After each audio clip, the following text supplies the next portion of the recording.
Okay, it's on.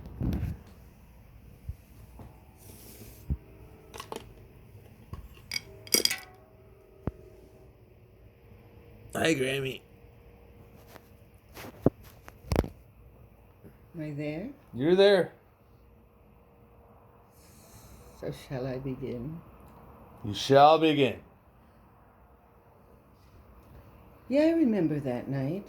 And okay, if you really want me to, I'll take a stab and see what comes. As so many stories start, it all began many months before. I was still 19 then, and my brother Jens was going through his stuff, getting ready to move into a University of Colorado dorm in Boulder. He handed me a Peter, Paul, and Mary album, and he said, "You want it?" "Sure, why not?" was my reply. So there I was, album in hand, and off to check out what the great folk threesome had to say. I could groove with this. Beautiful harmonies accompanied by magical and powerful words, which resonated within a deep part of myself that had not been tapped before. I hadn't even taken the first baby steps in my journey, nor did I comprehend then that a long, frightening, amazing journey was about to take form and carry me away from all I knew to that point in time. Look at the phone when you're looking at me. So we can see it. Do you see me? I see you, yes.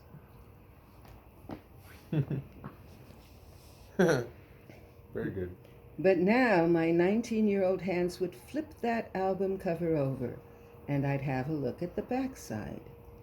And then, well, let's just say that that's where the journey really began.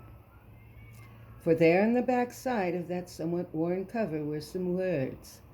Just a little story and microcosm of a life in which people near my own age sat around an old wood stove in the basement of a coffee house in New York's Greenwich Village, sipping coffee and talking and picking guitar till dawn.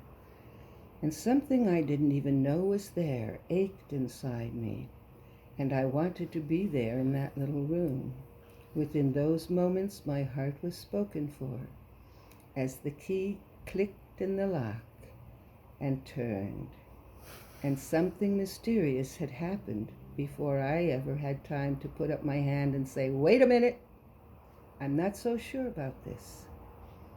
There was a name at the end of those few simple words. It said, Bob Dylan. Bob Dylan. Bob Dylan. This was the first time ever I saw his name. Who was this Bob Dylan? Was he a musician? Was he a writer? Was he young, old, black, white? Somewhere in between? Yes.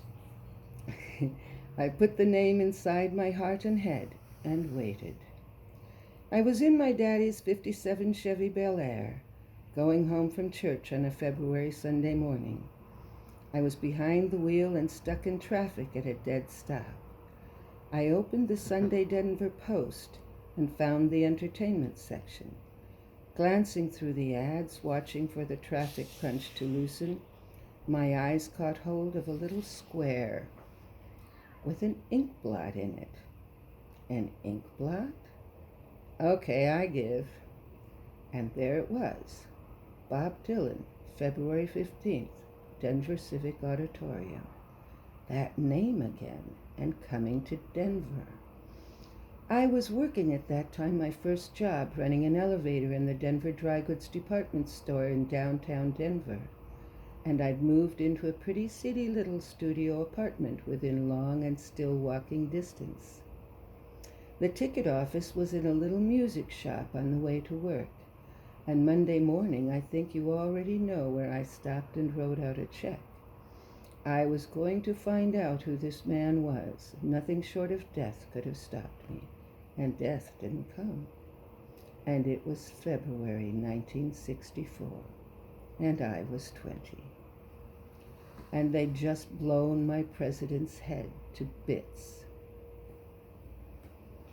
Just say, look right there. Yeah. Right there. Yeah. That spot. Okay. Can you see me? Yep, there you go. That's the spot. And I was 20, and they'd just blown my president's head to bits. My foundations were gone. Bob Dylan was coming to town, and a broken little girl had nothing to lose, nothing to protect. When Jack Kennedy was murdered on the streets of Dallas, I knew within the instant that there were great, powerful forces within America's power structure who had pulled that off. I recall so well unwrapping my Denver Post that night, looking into the face of Lee Harvey Oswald for a long moment and saying aloud to his picture, "Who are you? I don't know you."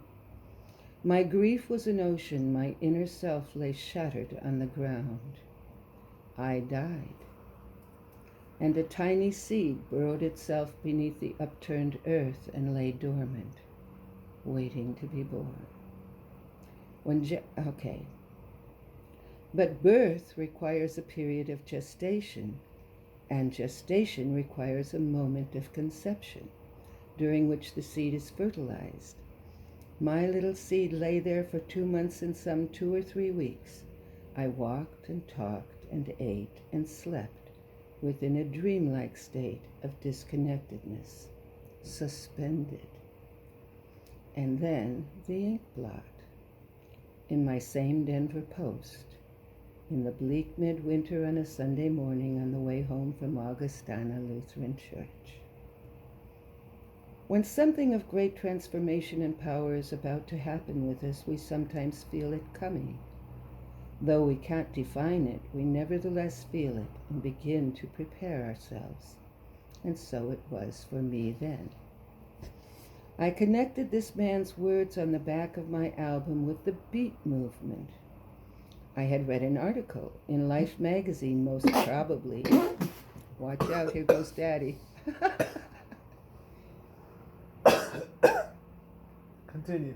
I'm going to wait until you're... I'm good. Okay. I had read an article in Life magazine, most probably, an article describing the beat folks of a place called North Beach in San Francisco. What my mind now concentrated on was the style of the beat chicks. Long straight hair, black eyes, white lipstick, and sack dress, black. I found my black sheath dress in Denver Dry's women's wear. Oh yes, and the black fishnet stockings my mother, as fate would have it. Oh, that was the end of a sentence. And black fishnet stockings.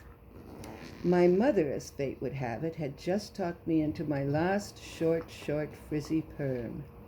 So I bought a long, wide black chiffon scarf to tie over my hair, letting the ends drape down. White lips and black eyes finished off my new complete look as I stood before my little bathroom mirror and glanced from every possible angle at the finished product. After all, I didn't want to stick out like a sore thumb in this crowd of beat people I imagined within the Denver Civic Auditorium. Bus fare ready, I stepped like Cinderella stepping into the carriage onto a downtown bus. At that time in my life, every detail of my personal demeanor and appearance, at 5'8" and maybe 120 pounds, was carefully choreographed to mirror that of Jacqueline Bouvier Kennedy. By the time I was stepping onto that bus in February of '64, I had her poise, her whole outward persona down pretty nearly to perfection. Impenetrable, aloof. Tonight I would carry her every nuance into a world I both feared and longed to penetrate and make my own. And then I walked through the door, handed over my ticket, and from my lofty height found nothing I had been expecting. These were mountain people. They didn't even vaguely resemble the fabled beatniks of North Beach. To a person, these folks were dressed in old jeans or cords, t-shirts with flannel or wool plaids over, scuffed up and well-worn mountain boots, no makeup on the girls at all. Only the long, natural, unteased hair was as I'd imagined. You can well imagine then the challenge it was for me at that point to keep my perfect Jacqueline demeanor in place. I felt as though I'd walked into that strange crowd from outer space. Over the years, I've had many a good laugh, trying to see myself on that Friday night as I must have appeared to that purest mountain folk crowd. Oh yeah, I forgot to tell you earlier about my 3-inch spikes. My guess at the best shoes to go with the rest of the ensemble. The girl who would fit in had managed the perfect opposite. But then, Jacqueline was a perfect teacher. Her husband's blood still drying all over the front of her pink suit, she stepped off Air Force One completely shattered, yet never missing a beat. To her I held on for dear life. While taking in every face, I looked neither to the right nor the left. For one thing, I was on a mission. Details I could work out later. I was about to experience conception. Funny, ain't it? How a moment in time can become chapters in an ongoing story. We call such moments pivotal in modern jargon.